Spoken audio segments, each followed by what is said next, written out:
Therefore, thou, son of man, prophesy against Gog, and say, Thus saith the Lord God, Behold, I am against thee, O Gog, the chief prince of Meshech and Tubal, and I will turn thee back, and leave but the sixth part of thee, and will cause thee to come up from the north parts, and will bring thee upon the mountains of Israel. And I will smite thy bow out of thy left hand, and will cause thine arrows to fall out of thy right hand. Thou shalt fall upon the mountains of Israel, thou and all thy bands, and the people that is with thee. I will give thee unto the ravenous birds of every sort, and to the beasts of the field to be devoured. Thou shalt fall upon the open field, for I have spoken it, saith the Lord God. And I will send a fire on Magog, and among them that dwell carelessly in the isles, and they shall know that I am the Lord. So I will make my holy name known in the midst of my people Israel, and I will not let them pollute my holy name anymore.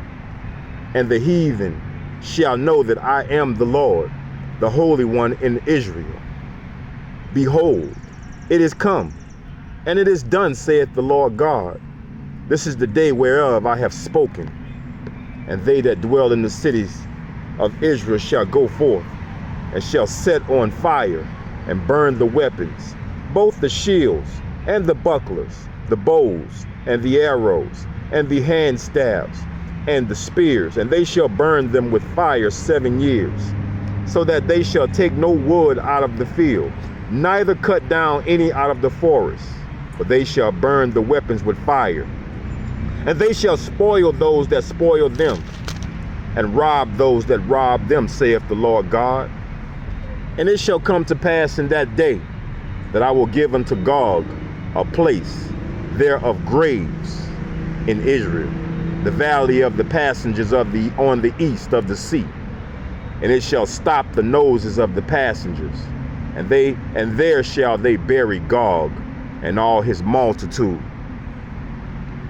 And they shall call it the valley of Hamon Gog. And 7 months shall the house of Israel be burying of them, that they may cleanse the land.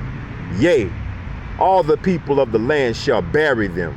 And it shall be to them a renown the day that I shall be glorified, saith the Lord God.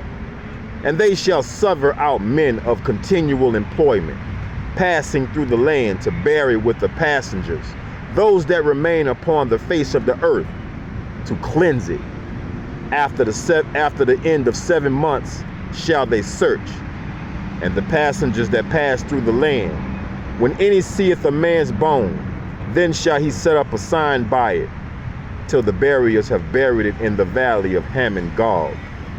And also the name of the city shall be Hamona. Thus shall they cleanse the land. And thou, son of man, thus saith the Lord God, speak unto every feathered fowl, and to every beast of the field, assemble yourselves, and come, gather yourselves on every side to my sacrifice that I do sacrifice for you, even a great sacrifice upon the mountains of Israel, that you may eat flesh and drink blood. Ye shall eat the flesh of the mighty, and drink the blood of the princes of the earth, of rams, of lambs, and of goats, of bullock, and of all of them fatlings of Bashan. And ye shall eat fat till ye be full, and drink blood till ye be drunken of my sacrifice which I have sacrificed for you. Thus ye shall be filled at my table with horses and chariots, with mighty men, and with all men of war, saith the Lord God. And I will set my glory among the heathen, and all the heathen shall see my judgment that I have executed, and my hand that I have laid upon them. So the house of Israel shall know that I am the Lord their God from that day and forward. And the heathen shall know that the house of Israel went into captivity for their iniquity, because they trespassed against me. Therefore hid I my face from them, and gave them into the hand of their enemies. So fell they all by the sword. According to their uncleanliness and according to their transgressions have I done unto them, and hid my face from them. Therefore thus saith the Lord, now will I bring again the captivity of Jacob, and have mercy upon the whole house of Israel, and will be jealous for my holy name. After that they have borne their shame, and all their trespasses whereby they have trespassed against me, when they dwelt safely in their land, and none made them afraid. When I have brought them again from the people, and gathered them out of their enemies' lands, and am sanctified in them in the sight of many nations, then shall they know that I am the Lord their God, which caused them to be led into captivity among the heathen. But I have gathered them unto their own land, and have left none of them any more there. Neither will I hide my face any more from them, for I have poured out my spirit upon the house of Israel, saith the Lord God.